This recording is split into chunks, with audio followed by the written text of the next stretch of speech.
긍휼히 여기는 자는 복이 있나니 그들이 긍휼히 여김을 받을 것이며 마음이 정결한 자는 복이 있나니 그들이 하나님을 볼 것이며 화평하게 하는 자는 복이 있나니 그들이 하나님의 아들이라 일컬음을 받을 것이며 의를 위하여 박해를 받은 자는 복이 있나니 천국이 그들의 것임이라. 나로 말미암아 너희를 욕하고 박해하고 거짓으로 너희를 거슬러 모든 악한 말을 할 때에는 너희에게 복이 있나니 기뻐하고 즐거워하라. 하늘에서 너희의 상이 큼이라. 너희 전에 있던 선지자들도 이같이 박해하였느니라. 자, 오늘 본문인 마태복음 5장 7절에서 예수님은 이렇게 말씀하십니다. 긍휼히 여기는 자는 복이 있나니 그들이 긍휼히 여김을 받을 것이며, 성경에서는요 보통 누군가를 불쌍히 여겨서 호의를 베풀 때 그 사람에게 긍휼을 베푼다는 표현을 사용을 합니다. 다시 말해 긍휼은 다른 사람을 불쌍히 여기고 동정하는 마음으로부터 비롯된 것이지만 마음에만 머무는 것이 아니라 행동으로 이어지는 것까지가 긍휼이라 할 수 있습니다. 하나님께서는 저와 성도님들에게 이미 이런 긍휼을 베풀어 주셨습니다. 우리는 하나님께 갚아야 할 무거운 죄의 빚을 가지고 있었지만 하나님은 우리를 불쌍히 여기실 뿐만 아니라 거기에만 머무른 것이 아니라 그 불쌍한 마음으로 그 빚을 그분의 아들을 내어주심으로 다 갚아주셨습니다. 이렇게 하나님께로 받은 긍휼, 우리가 그 긍휼을 받았지만 이것을 다시 하나님께 돌려드릴 수는 없습니다. 우리가 하나님을 불쌍히 여기고 그분에게 자비를 베풀 수는 없는 노릇입니다. 결국 우리는 다른 사람에게 긍휼을 베풀어야 하는데 어떻게 긍휼을 베풀 수가 있을까요? 물론 주위에는 재정적으로 어려운 사람들이 많이 있습니다. 그런 사람들에게 재정적인 지원을 하는 것도 긍휼히 여기는 것이 될 수 있을 것입니다. 자, 그런데 만약에 이런 식으로밖에 긍휼을 베풀 수 없다고 한다면 형편이 넉넉한 사람에게는 긍휼을 베풀 길이 없어지는 것입니다. 우리가 다른 사람에게 긍휼을 베푸는 가장 좋은 방법, 누구에게나 긍휼을 베풀 수 있는 방법은 다른 사람을 용서하는 것입니다. 예수님께서는 우리가 마땅히 다른 사람을 용서해야 함을 마태복음 18장에서 이렇게 말씀하고 계십니다. 내가 너를 불쌍히 여김과 같이 너도 내 동료를 불쌍히 여김이 마땅하지 아니하냐 하고 라고 말씀을 하고 있습니다. 여기서 불쌍히 여김에 쓰이는 단어가 오늘 본문 7절에 나오는 긍휼과 똑같은 단어입니다. 이 말씀을 통해서 하나님께서 먼저 저와 성도님들을 어떻게 불쌍히 여기셨는지를 우리가 알 수가 있습니다. 마태복음 18장에는 1만 달란트 탕감받은 종에 대한 이야기가 나옵니다. 어떤 왕이 그의 종들과 결산을 하게 됐는데 1만 달란트 빚진 종 한 사람이 왕 앞에 서게 되었습니다. 이 종에게는요, 이 빚을 갚을 것이 없었습니다. 그럴 수밖에 없는 이유가 빚의 액수가 너무 컸기 때문입니다. 만약 종이 1만 달란트를 갚을 돈이 있다면 그 사람은 이미 종이 아닙니다. 왜냐하면 1만 달란트는 오늘 돈으로 따지면 대략 26조 7천억쯤 된다고 합니다. 예. 어려서부터 이 말씀 우리가 들었잖아요. 그죠? 그럴 때마다 1만 달란트가 우리 돈으로 얼마쯤 되는지를 늘 들었던 것 같은데 나이를 먹어가면서 그 액수가 점점 늘어나는 것 같습니다. 어쩐지. 근데 그럴 수밖에 없는 이유가 뭐냐면요. 1만 달란트가 아니고 1달란트가 금 33kg거든요. 근데 이게 1달란트가 금 33kg인데 1만 달란트면 어마어마하죠. 근데 이 가격이 우리가 아까 26조 7천억이라고 했는데 계속 오를 겁니다. 왜냐하면 금 시세가 오르고 있기 때문에 이 금액은 계속해서 앞으로도 늘어날 수밖에 없는 것입니다. 자, 어쨌든 중요한 것은 1만 달란트라는 돈은 아내와 자식과 자신의 모든 소유를 다 팔아도 갚을 수 없는 금액이었습니다. 자, 이런 상황에서 왕이 이 종을 불쌍히 여겨서 모든 빚을 탕감해 주었습니다. 이 왕한테도 결코 작은 돈이 아니죠. 그죠? 26조면 그죠? 이 종은 왕의 긍휼을, 정말 하나님 긍휼을 입은 것입니다. 자, 그런데 이 종이 왕의 긍휼을 입고 나오자마자 자기에게 100데나리온 빚진 동료를 길에서 보고 그대로 멱살을 잡습니다. 그리고 빚을 갚으라고 합니다. 자, 100데나리온은 얼마쯤 되느냐? 한 100만 원쯤 되거든요. 100만 원이면 큰 돈이죠. 그죠? 분명히 큰 돈이지만 1만 달란트에 비할 바는 안 되는 것 같습니다. 자, 그래서 이 동료가 100데나리온을 빚진 동료가 엎드려서 싹싹 빌거든요. 갚을 테니 기다려 주십시오라고 빌었는데 1만 달란트 탕감받은 종은 이 동료를 옥에 가둬버립니다. 이렇게 동료를 가둬버린 종을 향해서 하나님께서 하시는 말씀이 아까 읽었던 내가 너를 불쌍히 여김과 같이 너도 내 동료를 불쌍히 여김이 마땅하지 아니하냐라는 말씀입니다. 성도님들, 왕으로부터 1만 달란트를 탕감받은 종이 자신에게 100데나리온 빚진 동료를 긍휼히 여기지 못한 그 이유는, 긍휼히 여기지 않은 이유는 앞서 자신이 왕으로부터 받은 긍휼을 돌아서자마자 잊어버렸기 때문입니다. 결국 이 말씀은 하나님께서 베풀어 주신 사랑과 긍휼을 이미 받았으면서 그 긍휼을 잊어버리고 다른 사람에게 긍휼을 베풀지 않는 사람들을 향해서 하신 말씀이라는 사실을 우리는 알 수가 있는 것입니다. 하나님은 이미 하나님의 한없는 긍휼을 받아 천국 백성이 된 저와 성도님들도 다른 형제의 잘못 또한 용서하기를 원하시지만 우리는 많은 경우 그렇게 살지 못하는 것 같습니다. 하나님께서 나를 불쌍히 여기며 바라보시는 시선과 그리고 내가 다른 사람을 바라보는 시선이 이렇게 온도차가 나는 이유가 무엇일까요? 먼저는 우리에게 사랑이 부족하기 때문이지만 여기에는 또 다른 이유가 있습니다. 우리는 죄를 지었으면 벌을 받아야 한다는 공의의 관점으로 다른 사람을 바라보는 것에 너무나 익숙합니다. 또 오늘 새벽 기도회 때 말씀을 하게 되는데 제가 은혜를 많이 받은 것 같습니다. 예수님께서 이 땅에 계시던 때도 복수하는 것이 명예로운 것이다라는 사고가 일반적이었던 시대였습니다. 만약 가족 구성원이 살해되거나 억울하게 죽었을 경우에 가해자를 죽이는 피해 복수자를 세워서 반드시 원수를 갚았습니다. 눈에는 눈, 이에는 이, 피 흘림에는 피 흘림으로 갚는 것이 정당한 시대였습니다. 저는 사실 어제도 그리고 오늘도 피해 복수를 했습니다. 가을이 됐는데 아직도 집에 모기가 있어가지고 모기한테 물려서 가려워서 자다가 깼는데 피해는 피로 갚아야 하지 않습니까? 성도님들은 어떻게 하시는지 그냥 주무시는 분도 계시다고 하더라고요. 그럼 저는 무조건 일어나야 되거든요. 불 켜고 그때부터 딱 그 가부좌를 틀고 앉아서 모기가 날아올 때까지 기다렸다가 제 뺨을 때리는 한이 있다면 또 개를 잡습니다. 자, 근데 오늘도 근데 공교롭게 어제 이거 설교를 썼는데 오늘도 물렸는 거예요.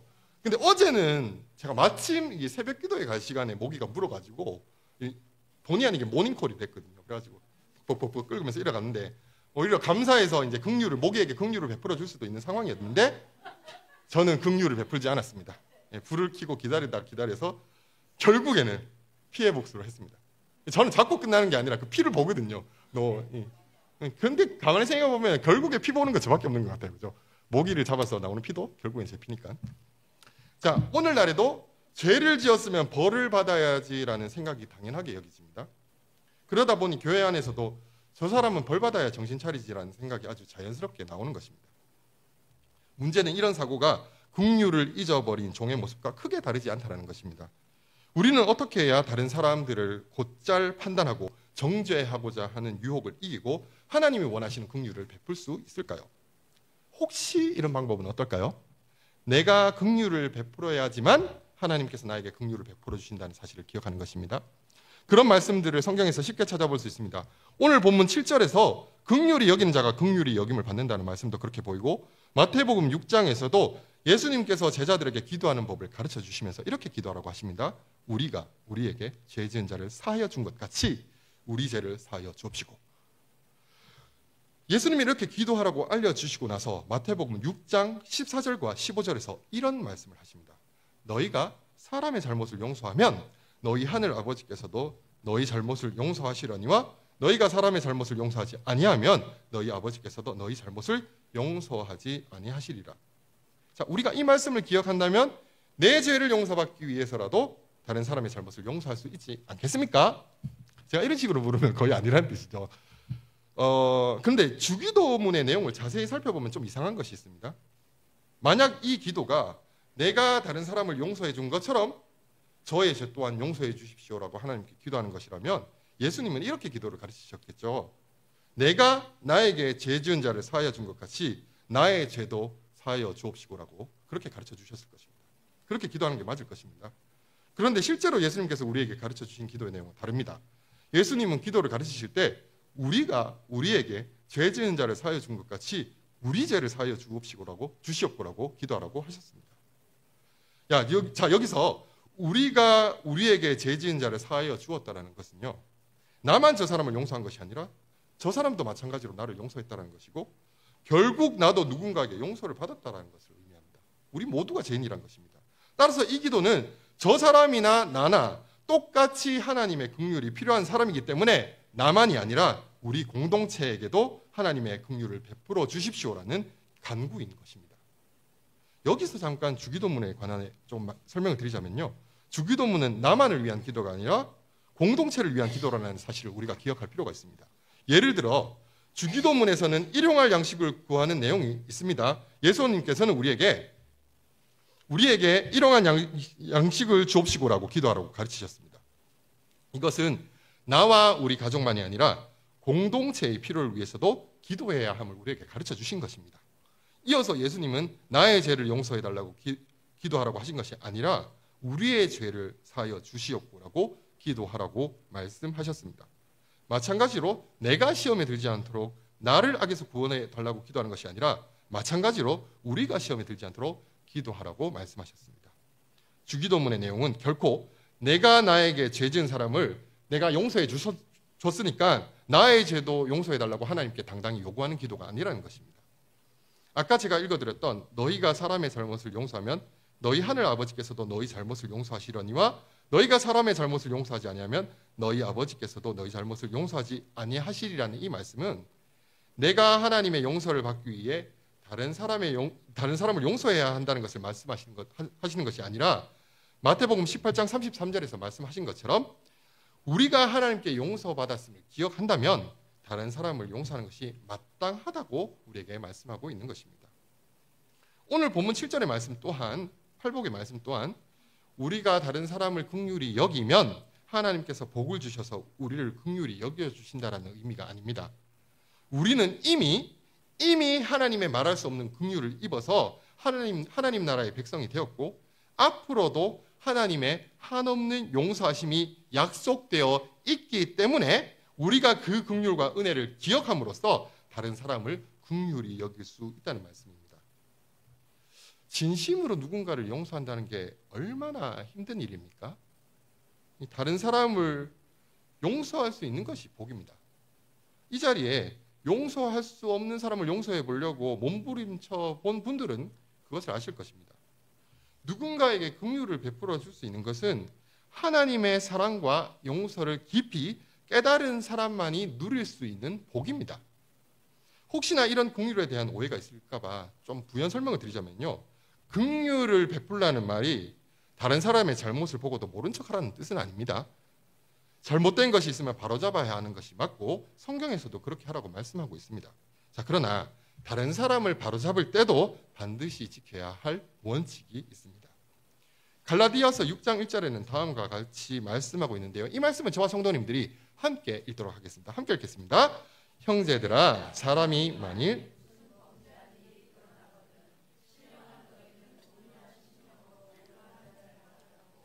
너 자신을 살펴보아 너도 시험을 받을까 두려워하라. 아멘.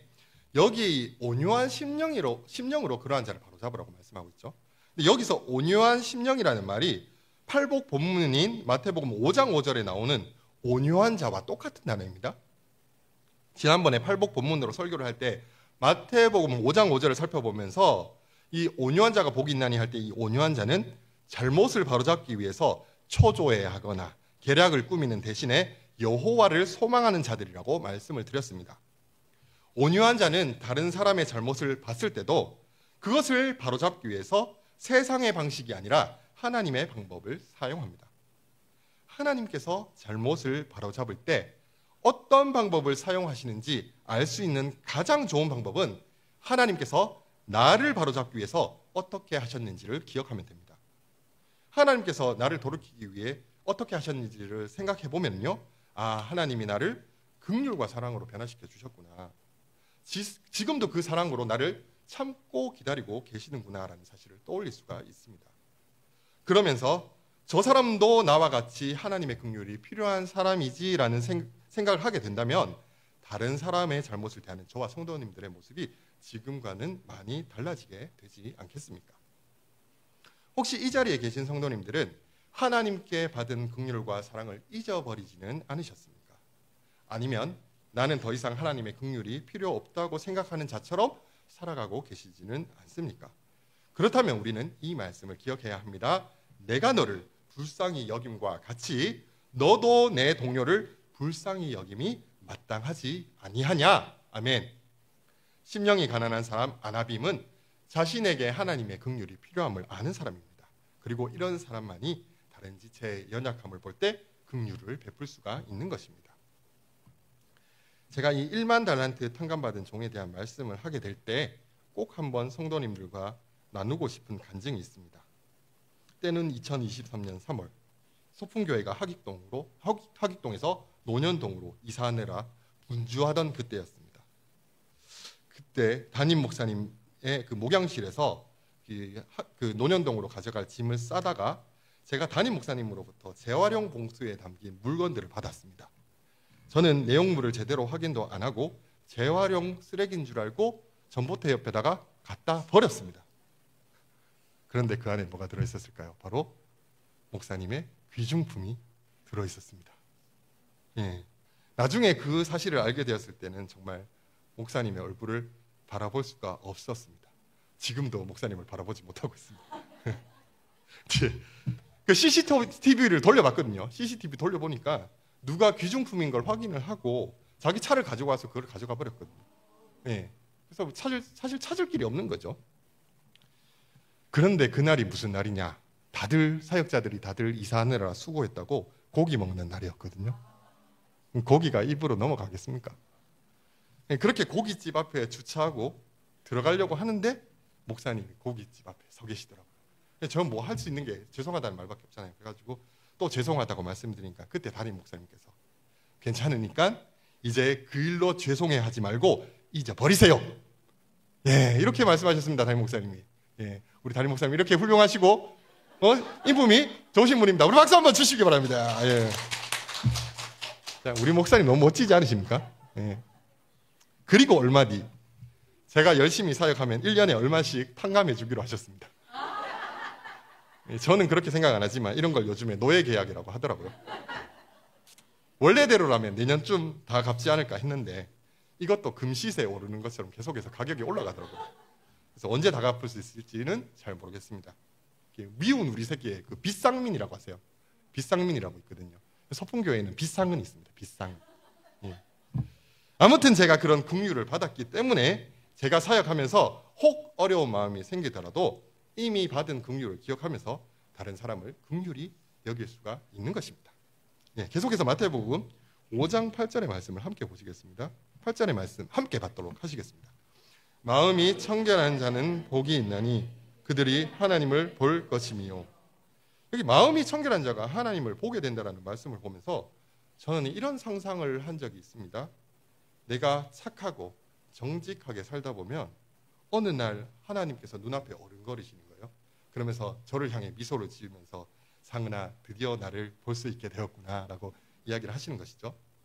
그러나 오늘 본문의 8절의 말씀은 그런 판타지와 같은 이야기를 하는 것은 아닙니다. 구약과 신약을 할 것 없이 성경에서는요 하나님을 볼 수 없다라고 분명히 말씀하고 있습니다. 출애굽기 33장 18절을 보시면 모세가 원하건대 주의 영광을 내게 보이소서라고 하자 20절에서 하나님께서 이렇게 말씀하십니다. 네가 내 얼굴을 보지 못하리니 나를 보고 살 자가 없음이니라. 신약 성경에서는 하나님을 볼 수 없음을 더 분명하게 말씀하시는데요. 요한복음 1장 18절에서는 본래 하나님을 본 사람이 없으되라고 하고 있고 디모데전서 1장 17절에서는 이렇게 말씀합니다. 영원하신 왕 곧 썩지 아니하고 보이지 아니하고 홀로 하나이신 하나님께 존귀와 영광이 영원 무궁하도록 있을지어다. 아멘. 이렇게 말씀하고 있습니다. 디모데전서 6장 16절에서는 이렇게 말씀하고 있습니다. 오직 그에게만 죽지 아니함이 있고 가까이 가지 못할 빛에 거하시고 어떤 사람도 보지 못하였고 또 볼 수 없는 이시니 그에게 존귀와 영원한 권능을 돌릴지어다. 아멘. 이상의 말씀들에 비춰볼 때 하나님은 우리가 무슨 짓을 해도 볼 수가 없는 분입니다. 하나님은 영이시기 때문입니다. 자, 그런데 예수님은 마음이 청결한 사람이 하나님을 볼 것이라고 말씀하고 있습니다. 이 말씀을 이해하기 위해서는 먼저 마음이 청결한 사람이 도대체 어떤 사람인지를 좀 알아볼 필요가 있습니다. 다행히 구약 성경 시편 24편을 보면요, 마음이 청결한 사람에 대해서 말씀을 하고 있습니다. 저와 성도님들이 함께 시편 24편 3절에서 5절까지의 말씀을 받기를 원합니다. 시편 3절에서 5절까지 말씀을 함께 읽겠습니다. 여호와의 산에 오를 자가 누구며 그의 거룩한 곳에 설 자가 누구인가? 곧 손이 깨끗하며 마음이 청결하며 뜻을 허탄한 데에 두지 아니하며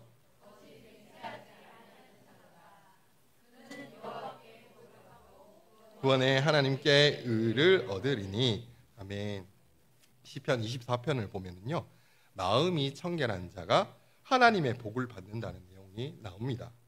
그리고 마음이 청결한 자가 어떤 사람인지에 대해서 바로 다음에 나오는 6절, 3, 4, 5절을 우리가 읽었고요. 6절에 나오는데 6절의 말씀 한번 다 같이 읽도록 하겠습니다. 함께 읽겠습니다. 이는 여호와를 찾는 족속이요 야곱의 하나님의 얼굴을 구하는 자로다. 아멘. 여기서 알 수 있는 마음이 청결한 자의 특징은 착하고 순진하고 법 없이도 사는 사람을 이야기하는 것이 아니라 하나님을 찾고 구하는 사람이라는 것입니다. 하나님을 찾고 구하는 이유는 하나님을 필요로 하기 때문이고, 하나님을 필요로 하는 것은 누구의 특징일까요? 계속해서 말씀드리는 아나빔, 심령이 가난한 자의 특징이라는 것입니다. 지난 팔복 설교 때 팔복 앞부분에 나오는 어떠한 자는 복이 있고 어떠한 자는 복이 있고 할 때 이 어떠한 자는 다 심령이 가난한 사람들이라는 사실을 살펴봤었습니다. 마음이 청결한 사람도 결국에는 자신에게 하나님이 필요함을 아는 사람이라는 것입니다. 성도님들, 마음을 청결하게 하는 것이 내 힘으로 될 수 있을까요? 시편 51편 10절에는 이렇게 말씀하거든요. 51편 10절을 함께 말씀을 받도록 하시겠습니다. 함께 읽겠습니다. 내 속에 정한 마음을 창조하시고 내 안에 정직한 영을 새롭게 하소서. 이 말씀에서 다윗은 정결한 마음은 하나님께서 창조하시는 것이라고 고백합니다. 하나님께서 우리의 영혼을 새롭게 만드셔야만 가능한 것이 바로 이 정결한 마음인 것입니다. 이 말씀을 통해 알 수 있는 청결한 마음을 소유하기 위한 방법은 우리의 죄를 가지고 하나님 앞에 회개하는 것입니다. 제가 정말 사랑하는 말씀인 요한일서 1장 9절에는 이렇게 말씀하고 있는데요. 우리 이 말씀도 함께 받도록 하시겠습니다.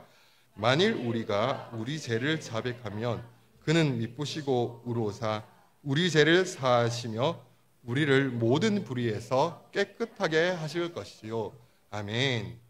여기서 깨끗하게 하실 것이요 라고 말씀하시는데요. 이 깨끗하게 한다는 뜻의 헬라어가 카다리조이거든요. 카다리조를 기억하시고요. 팔복에서 마음이 청결한이라고 했을 때 이 청결한이라는 뜻의 헬라어는 카다로스입니다. 이게 좀 단어가 비슷하지 않습니까? 이게 동사 형용사로 품사만 다르고 똑같은 단어입니다. 그러니까 청결한 마음은 결국 하나님 앞에 나의 죄를 고백할 때 하나님께서 우리 안에 만들어주시는 마음이라는 것입니다. 또 한 가지 마음이 청결한 자의 특징을 구약에서 또 찾아볼 수가 있습니다. 아까 제가 시편 24편의 그 마음이 청결한 사람은 하나님을 찾고 구하는 사람이라고 말씀을 드렸었습니다. 자, 근데 시편 24편에 나오는 마음이 청결하다는 말이 히브리어로 레바브 바르이거든요. 레바브 바르. 히브리어로 이게 레바브 바르가 레바브가 마음이라는 뜻이고 바르가 청결하다는 뜻입니다. 그래서 마음이 청결하다는 뜻이 되는 것인데 이 레바브 바르가 마음이 청결하다는 뜻인데 그 뜻과 똑같은 단어가 나오는 게 시편에 한 번 더 나옵니다. 시편 73편에 그 내용이 나오는데요. 시편 73편 1절에는 이렇게 말씀합니다. 하나님이 참으로 이스라엘 중 마음이 정결한 자에게 선을 행하시나. 이게 바로 청결한 마음을 뜻하는 것입니다. 정결한, 마음이 청결한 같은 뜻인 것입니다. 자, 그러면 마음이 정결한 자에게 선을 행하신다는 내용으로 이렇게 시가 시작되고 있었는데 보시면 아삽의 시라고 나와 있죠. 그렇죠? 그러면 이 시편을 기록한 아삽은 자신의 마음이 정결하다고 말하는 것일까요?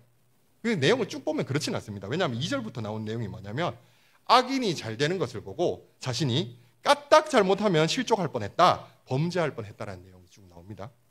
자, 그런데 그가 범죄하지 않을 수 있었던 이유는 결국에는 하나님께서 악인을 심판하실 것을 깨달았기 때문이다라고 나옵니다. 그러고 나서 마음이 정결한 사람이 어떤 사람인지를 알 수 있는 내용들이 쭉쭉쭉쭉 나오는데요. 제가 그 구절들을, 그 내용들을 읽어드리겠습니다. 내가 항상 주와 함께 하니 주께서 내 오른손을 붙드셨나이다. 주의 교훈으로 나를 인도하시고 무릇 주를 멀리하는 자는 망하리니 하나님께 가까이함이 내게 복이라. 이런 말씀들이 쭉 나옵니다. 우리가 청결한 마음을 소유하기 위해서는 어떻게 해야 하느냐면 늘 말씀으로 그분과 동행해야 한다는 것입니다. 회개하고 나서 돌아서면은 또 죄짓는 게 우리들의 모습입니다.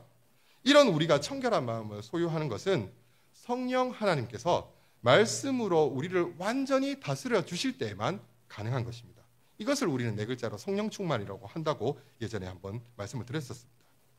이렇게 자신이 죄인임을 깨닫고 하나님께 자신의 죄를 회개하며 하나님과 늘 동행하는 사람이 마음이 청결한 사람입니다.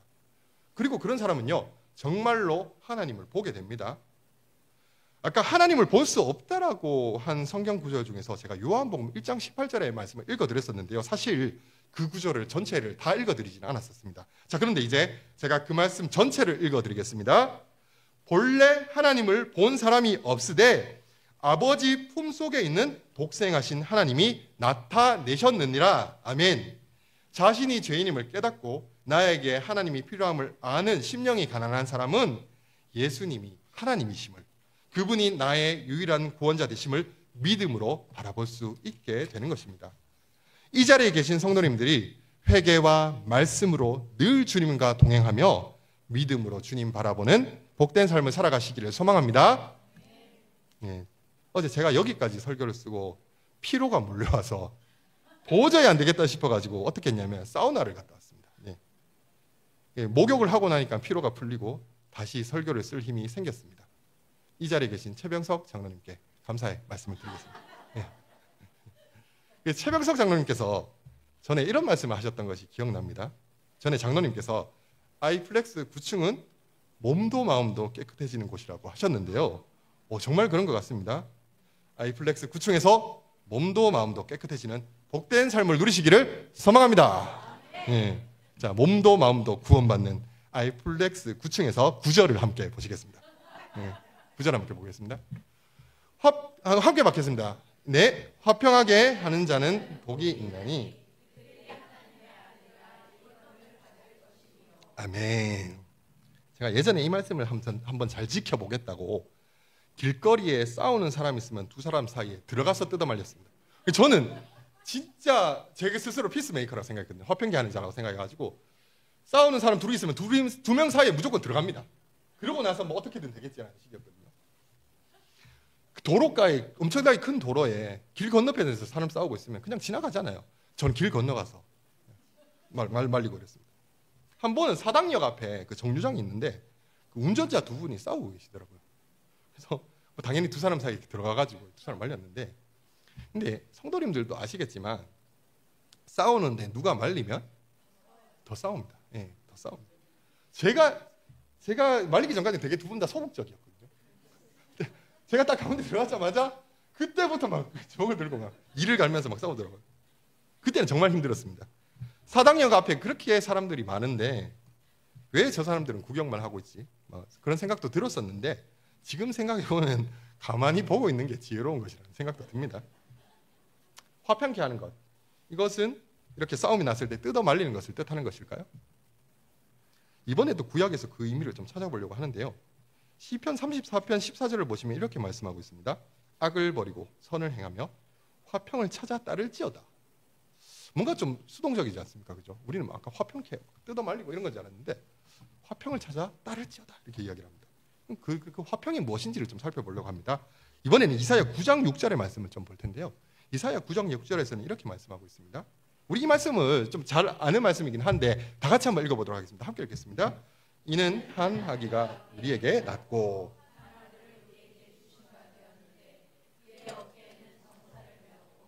그의 이름은 기묘자라 모사라 전능하신 하나님이라 영존하시는 아버지라 평강의 왕이라 할 것입니다. 아멘. 여기서 평강의 왕이라고 하는데요. 평강은 우리가 잘 알고 있는 샬롬입니다.